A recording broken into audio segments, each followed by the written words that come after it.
You know, like my father in the Lord will always say, when Jesus died, Calvary screamed, "It is finished."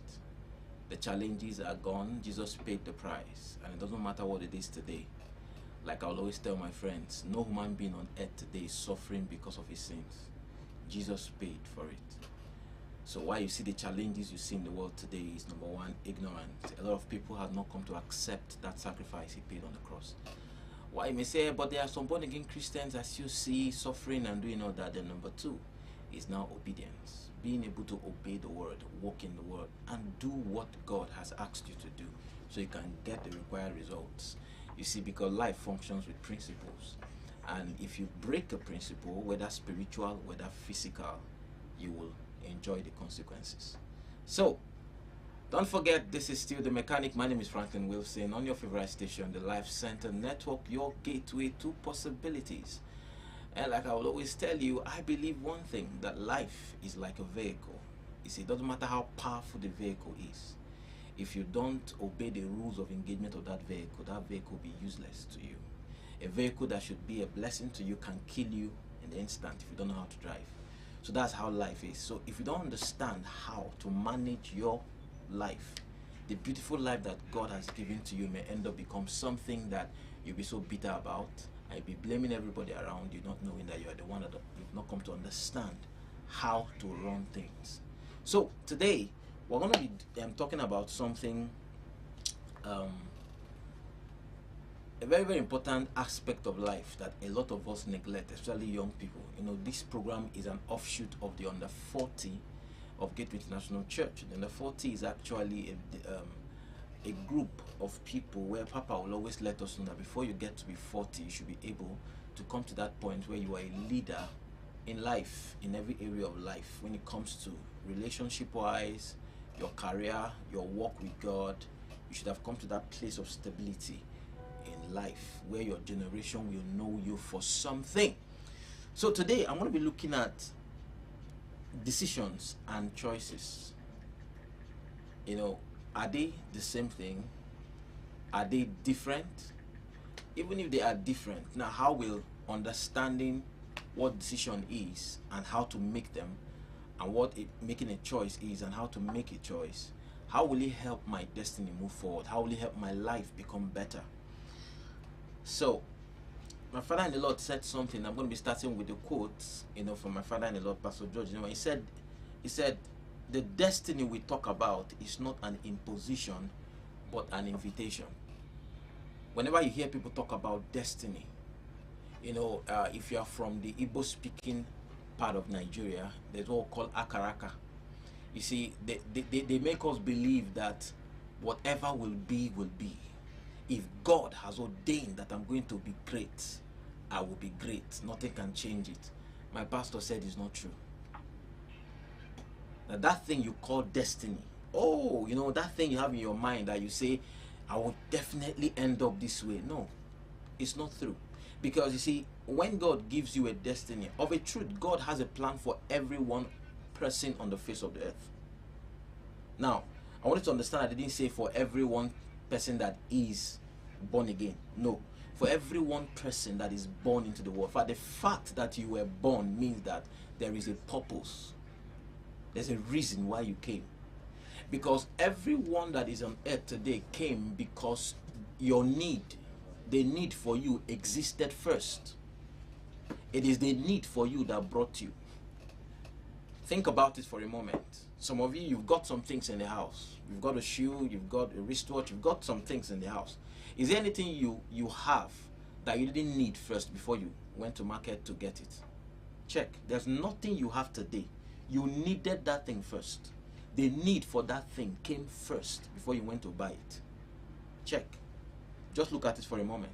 So in other words, it is the need for you that made it possible for you to be on the earth. So that's why there is no human being on the face of the earth that is an accident. And that is what we call purpose. That's what we call destiny. The reason why you were born. What you were expected to accomplish on the face of the earth. But however, this thing called destiny is not something God imposes on you. That's what my pastor said. It's actually an invitation. So, you see, it doesn't matter the plan God has for you. It doesn't matter what God has planned for you to be in life. You must also decide to partner with Him so that you can be able to become. Because destiny is like a proposal. God proposes this life for you, proposes this kind of life for you, but you need to accept that proposal and then find out what it takes to get there, and tell yourself you're going to work on it until you become that you were born to be. Wow. All right, so that brings us to what I want to talk about today, which is decisions and choices. Because your decision in that direction is what will make you become whatever it is that God has destined for you to be. Because whether I like it or not, believe it or not, decision determines destiny. My pastor, Pastor George, will always say, decisions determine destiny. So you can have beautiful wishes, wonderful desires. Now, think about it. Maybe right here now, seated in this studio, I desire to be in the US. I desire to be in Canada. It doesn't matter how much I desire it. I may even have the money. I can afford it to travel. Meanwhile, I'm coming to you from Nigeria, and if I don't make the decision to go do my papers, to go through the process that can help me travel, I won't travel no matter how much I desire. So it doesn't matter how much you desire to be great, how much you desire to succeed, how much you desire to make it in life. Hear me. Check your decisions. Check your choices. Because those are the things actually creating your future. Not your background. Your decisions and the quality of your choices, those are the things that is creating the realities that you have right now. The government, irrespective. The economy, irrespective. Hear me now. So if you get to understand what I'm about to talk about today, it will help you a whole lot. Because I see greatness in you. I see greatness in you. I know your life can be better than this. I know your life can be more meaningful than what it is right now. I know your life can be more impactful than what it is right now. You've got a great, great, great future. Because you see, God is so big.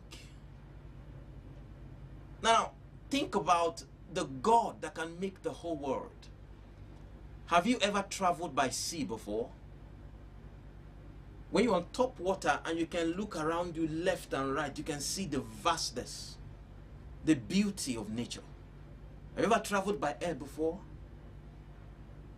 When you are high up there in the clouds and see the beauty of nature. Even when you're traveling on the road and you're looking at the vegetation, that tells you that God is a great God. And if that great God is going to create a human being that He says, I want this human being to be in my likeness. I want this human being to look like me. God cannot make a failure. That's why failure is man-made. Yes. Because a God that created the world and the things we see in it. Have you seen some kind of birds before? How organized, how colorful, just take a look at the animal kingdom. Look at the arts in nature. How organized, how beautiful, how rich. Then that same God will not come and make a man, and then not make a man that can succeed and become the best in life. No, now. That means failure is man-made. My pastor will always say, Pastor George, he will say that every covenant failure is a human failure. It's not God. It's not God. So that's why I want to look at one of the ingredients in life that can help you succeed or that can make you fail. Because each time you make a decision, each time you make a choice, you are actually creating a reality. Because every decision and every choice you have a consequence. The consequence can be beautiful, the consequence can be painful. But whether you like it or not, whether you believe it or not, hear me today. Your choice have a long way to help you. All right, I'm going to be going for a break right now.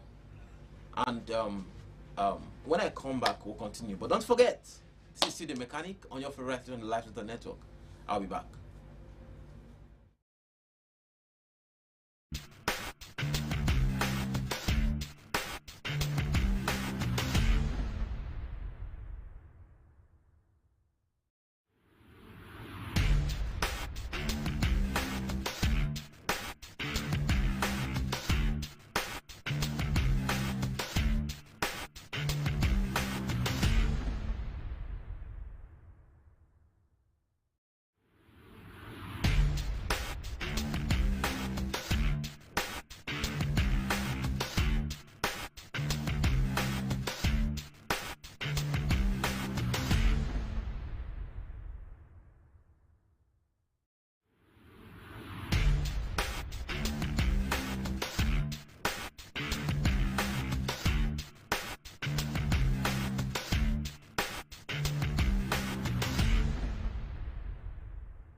Yes, you're welcome back. Don't forget, this is still the mechanic on your favorite station, the Life Center Network.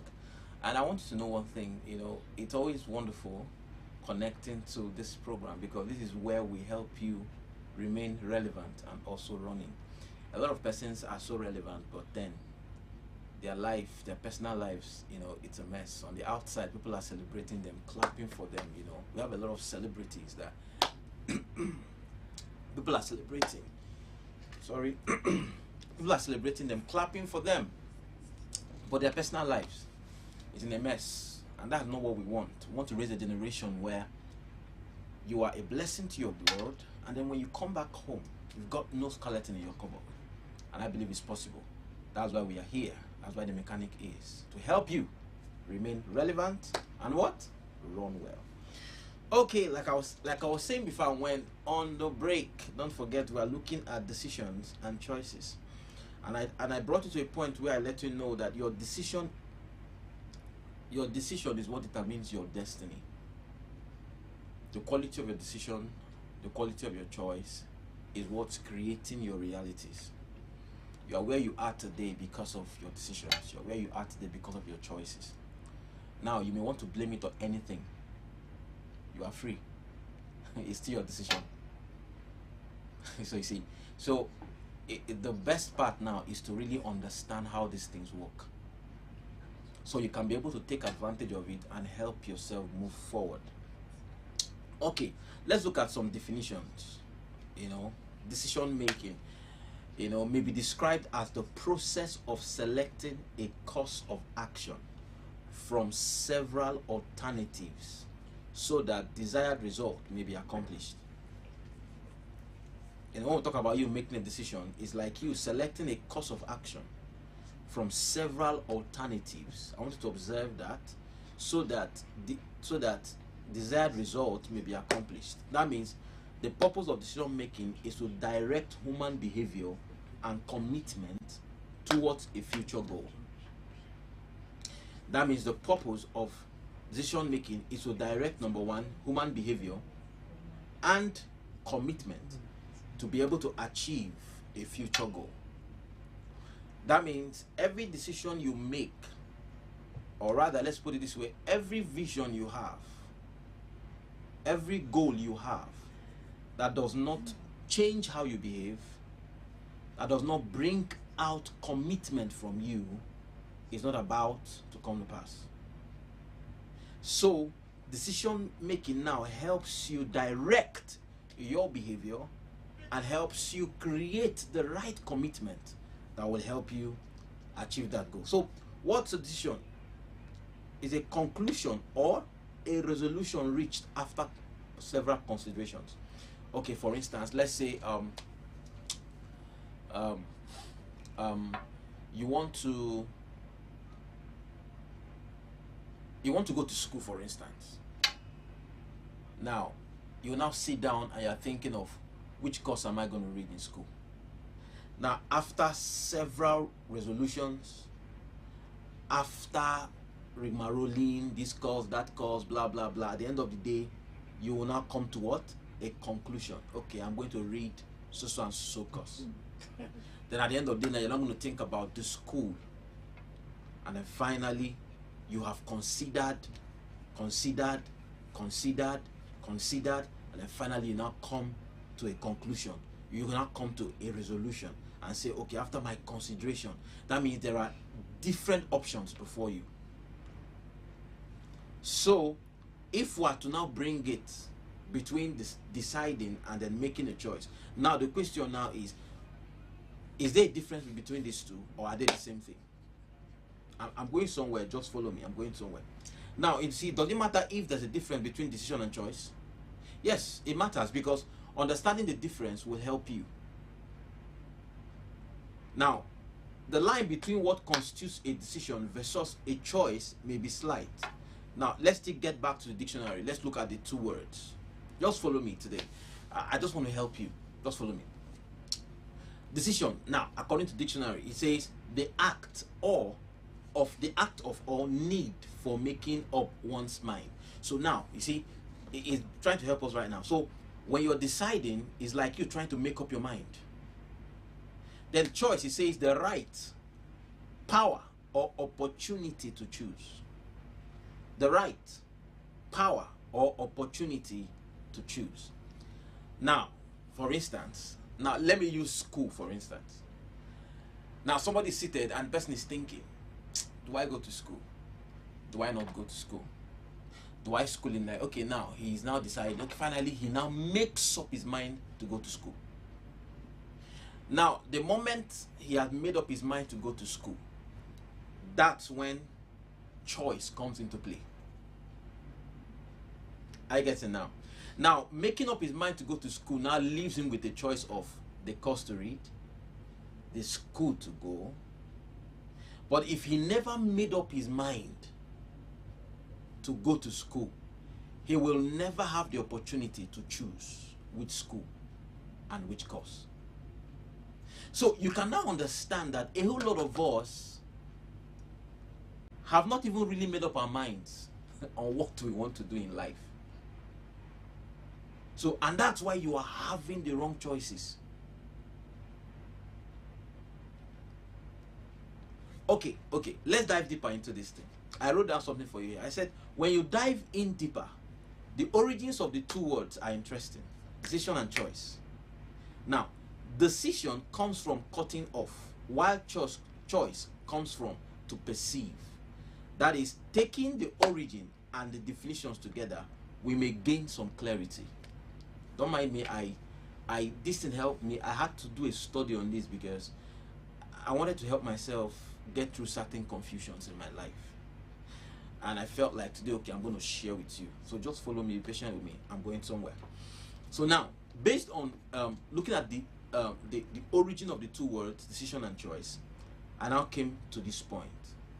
With decision, it is more of a process.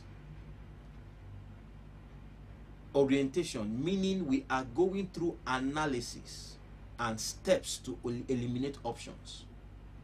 That is, when it comes to making a decision, you are dealing with cutting off some things. Like you have a lot of things on your table, a lot of options on your table.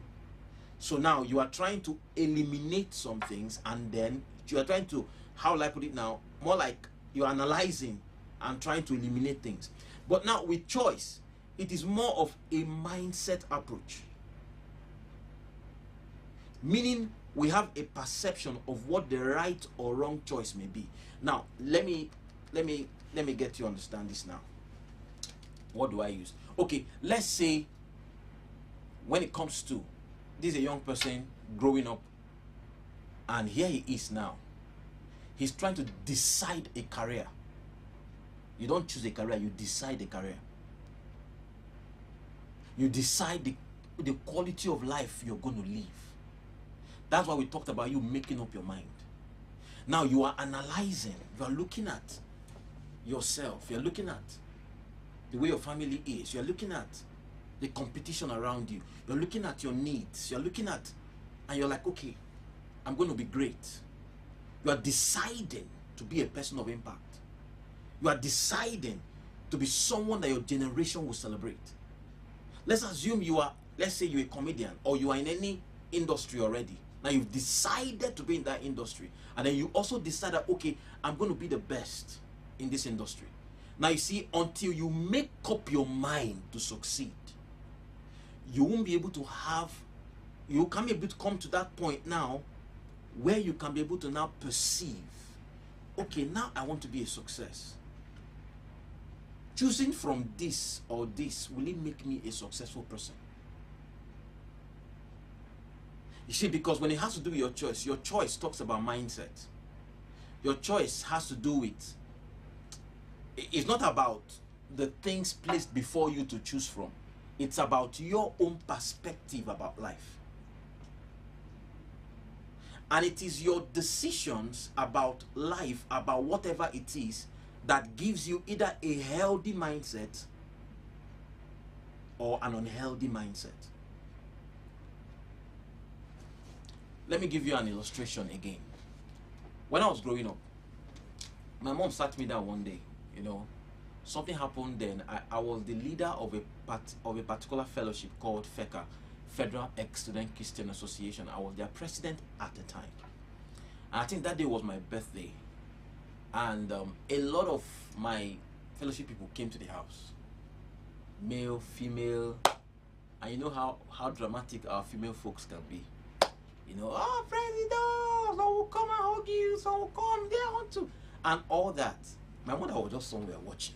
You know, my mother is an Orthodox woman, wasn't used to, you know, these are Pentecostal vibes and all that. So she was just somewhere watching. And she saw the way, you know, everybody was running around me, you know. Men will always be men now. When they come, either they shake you, you know. But it's the ladies that will come, ah, president, and all that. After the celebration of the birthday, everybody left. Momsy called me. Come in. Sat me down. What was lecture? He looked at me and said, if you want to be great, if you want to arrive that place you are going to, there are 3 things you have to be careful for. Number 1, he said, you see, women like us, we like either a man that has money, or a man that is very intelligent, or a man that has power. And he said to me, my son, I know you have these 3 things.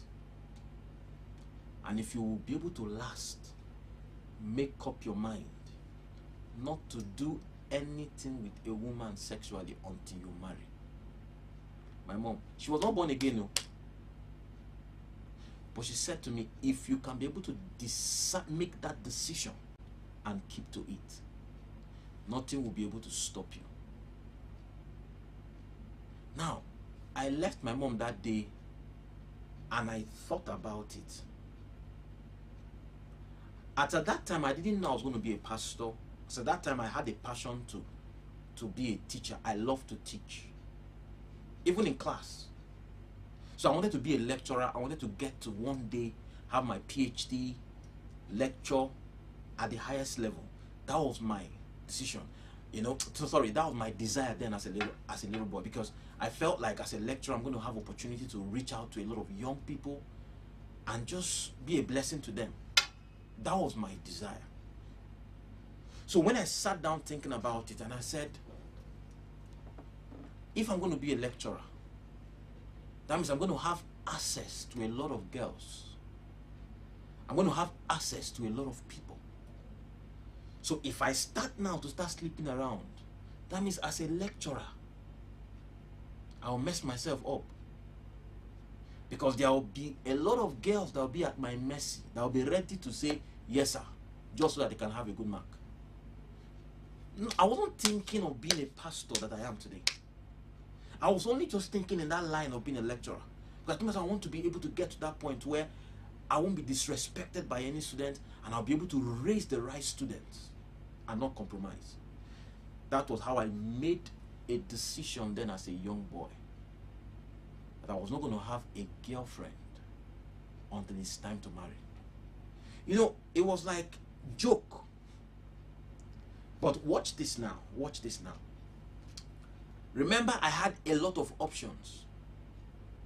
I had the option of being like my fellow guys then. Even in the fellowship, they had their girlfriends. But I told myself, no girlfriend. So now, because of that, I had a certain kind of mindset that I can be friends with you as a girl, but the moment I notice a closeness, you know, because the truth about it is that there are certain times that I call it the what do I call that again? There's something that I used to call it then, you know, the love at first sight, first sight, happenstance. That's how I used to call it then. You can meet a girl right now, and then the first the two of you are just talking, a lot of things just click, and before you know it, two of you just like yourself. You didn't chike her, she didn't chike you, but two of you just start flowing. You know, I had a lot of those moments in my life, but you see, because I had already made a decision early, no girlfriend until I am ready to marry. Now, it doesn't matter the closeness. The moment I notice that my body has started doing me somehow around a particular sister, what do? I withdraw before it becomes a temptation. And all this is I'm saying, it wasn't like something was just on my head. What was that? I wanted to be a lecturer because my mom talked to me that day, and I sat down and I thought about it. And I told myself, no, I want to come to that point where my daughters will be proud of me, where every lady around me will see I'm different. I wasn't making that decision as one big born again child of God, no. Just because of the way my mother challenged me. And I sat down and I made that as a little boy. That thing made me, there were some kind of music I didn't watch. There's some kind of videos I didn't watch. If I hang around you as a guy then, as my friend then, and I find out that you're always talking about girls, I disconnect from you. Because you know why? If I can sit around boys that had girlfriends, after a while, having a girlfriend will start hungering me. So that made me, to a large extent, I didn't have much friends. Because I started hanging around with some guys. Now you can now see now, because of my decision, my choice was affected. The choice of the kind of people I was hanging out with were affected. At some point, some of my guys were even thinking that maybe I was gay, but I was not. There was something I was running for. But today I'm a pastor, and I'm so excited I made those decisions then. Because today as a pastor now, wow, you see the way the female folks get to trust me. Why? They come for counseling, they talk about things. But because that there was already a foundation of something that God has helped you to build, it becomes easy for you to be able to jump and pass certain temptations. See, hear me today. The Bible said something in Matthew chapter 6, 22 to 23. It said the light of the body is the eye. If therefore thy eye be single, thy whole body shall be full of light. But if thy eye be evil, thy whole body shall be full of darkness. If therefore the light that is in thee be darkness, how great is that darkness? Now let me explain what the scripture is trying to say here. We're talking about you making a decision, you having to make a choice. All these things here is trying to tell you that it doesn't matter how much you want to do the right thing, you want to choose the right thing. If your mindset about what is right and wrong is wrong, you are definitely going to choose the wrong thing. I remember then that smartphones came out newly. A friend of mine went to go and buy a Nokia phone. You know, then there's this phone we used to call China phone then, that anybody that, you know, if you stay in Nigeria, you know the phones then. Those phones then will have, we have antennas. The phones we have TV inside, radio inside, you know. And he went to buy this particular phone, and on the phone was written a particular brand. When he came back, I looked at the phone. I told the person, you bought the wrong phone. This is not. The person argued with me because the name of the phone, whatever was on the phone. I said, this is not the phone. Person, how? I said, that particular phone, I know how the gallery looks like. Anybody that knows a Nokia phone knows that there's a way the gallery of a Nokia phone looks like. The same thing with an Apple phone. There's a way the gallery of an Apple phone looks like. The same thing with Samsung and any Android phone. Now, when you see the gallery, you will know. But the gallery of this phone was looking like what I don't understand. I thought, this is not a Nokia phone. And he bought it very costly. At the end of the day, we investigated, and finally he came to find out that it was fake. He now went to go and call police and went to go and get back his money. But what am I trying to say? He knew the phone he wanted to buy. He had already made a decision from his house. I'm going to buy this particular brand of phone. That was the decision. He had made a decision.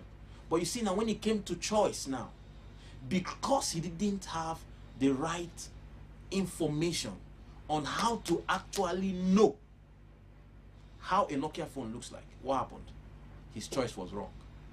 Even though he decided right. But when it was time to make the choice, his choice was wrong. And that's how a lot of us are. You've decided for a good life. You've decided, just like a lady that will tell herself, I'm going to live this kind of life as a lady. I'm going to make sure this, I'm going to make sure that. Now you've made the right decision. But you see, if you don't spend some time now to study, if you don't spend some time right now to know what it takes, you might end up making the wrong choices that will deter you from that great decision you've made. Okay, somebody have decided to go to school. I've also decided the choice to the kind of course you're going to read. It could be the best course in the world. But the moment you get into school, you have a lot of choices to make. Choice of where to stay, choice of the kind of friends. The kind of friends you're going to keep in school can make you not finish school, can also make you finish school. So you see, it's not just enough to decide. When you have decided, it's time for you to get information, enough information, because with your decision comes opportunities. And you're going to have to be able to select from those opportunities if you must arrive. So that brings me to 4 things today that will help you make the right choices in life. Because for anyone watching me right now, to a large extent, you've made certain decisions already. But what can be sabotaging you is the quality of your choices.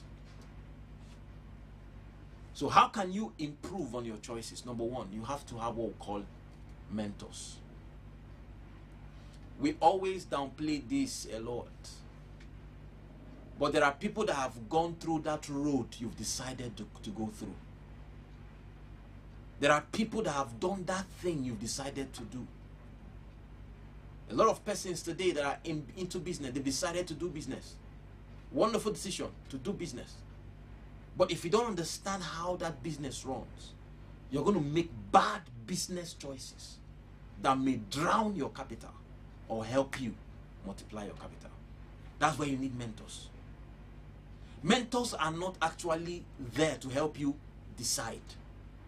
They are there to help you make the right choices along the way of your decisions.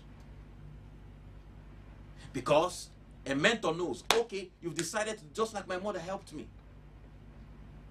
My mother saw that I've decided to be a leader in life. My mother had to sit me down to tell me, these are the kind of choices to make if you must arrive.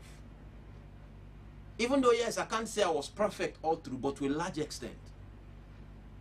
I still know some mistakes young men like me made growing up that I didn't make, not because I was better than them, but because I had a mother that understood certain things about life.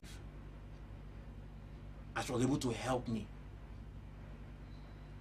So, you must have a mentor. You must intentionally get one. And when we talk about mentor, we're not just talking about you having one big role model somewhere that you don't have access to. A mentor must be someone you have access to. And not someone you go to beg for money. No. It's someone that each time you appear before him or her, you have questions to ask. Questions that when the person answers those questions, some of your confusions will be affected. Some of your confusions will be taken care of. You come out understanding better. You come out knowing exactly the difference. So you must intentionally have a mentor, someone that you're going to be accountable to.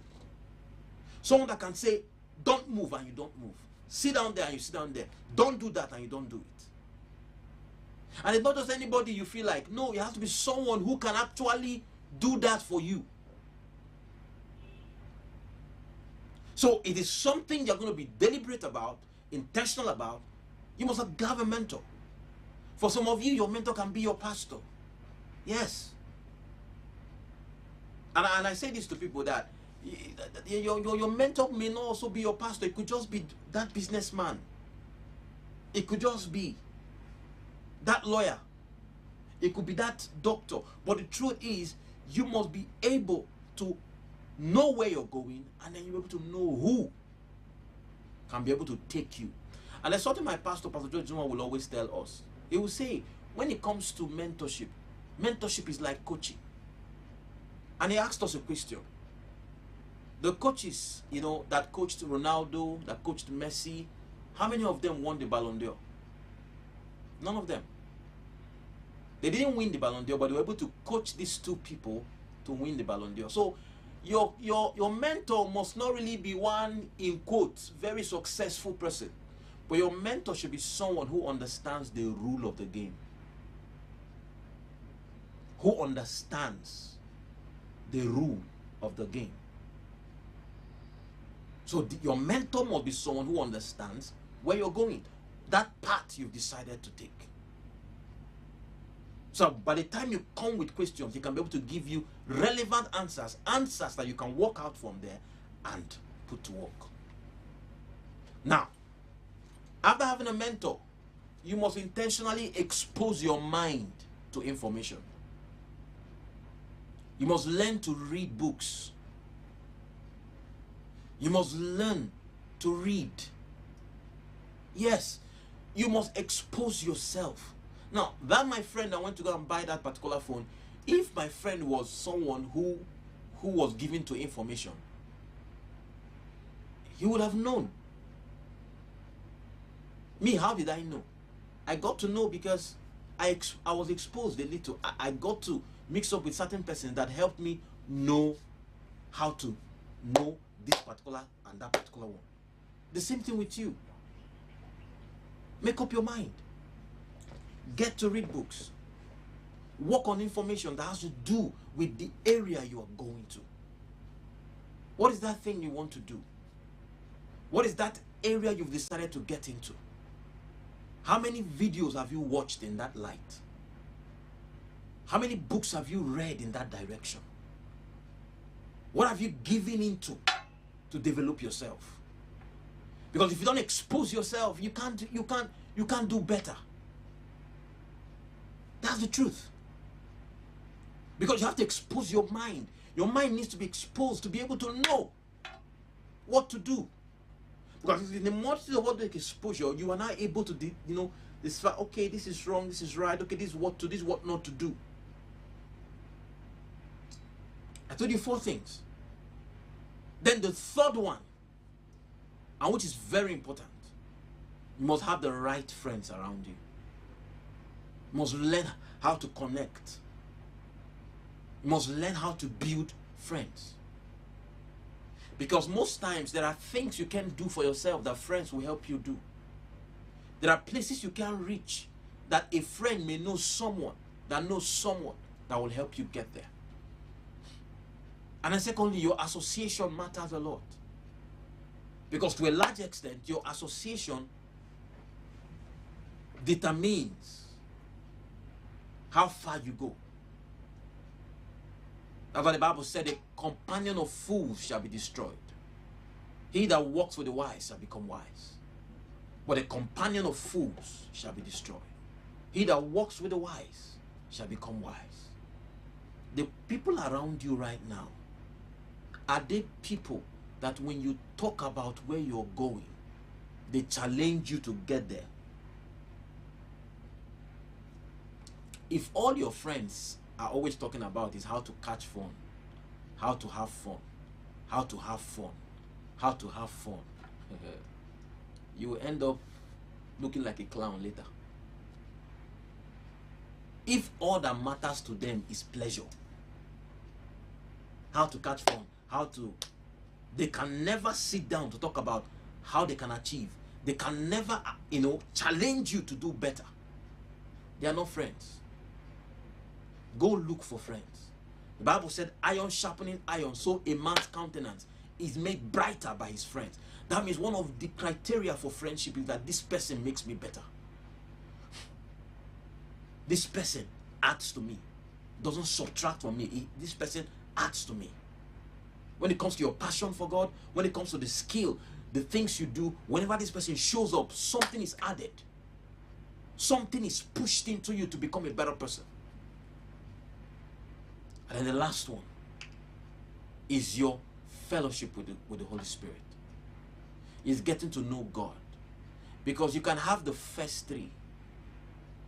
If God does not help you, like they will say, see, this used to be in Yoruba, one of the tribes in Nigeria, Otilo, it has end. If God doesn't help you, it's an aspect of your life that you shouldn't joke with. Your spirituality. You must know Him. You must find time to build that part of your life. Because this is what balances the rest for you. So don't forget, this is still the mechanic. If you've got a question, my time is already running out. But I would like for us to, because I'm working on something actually.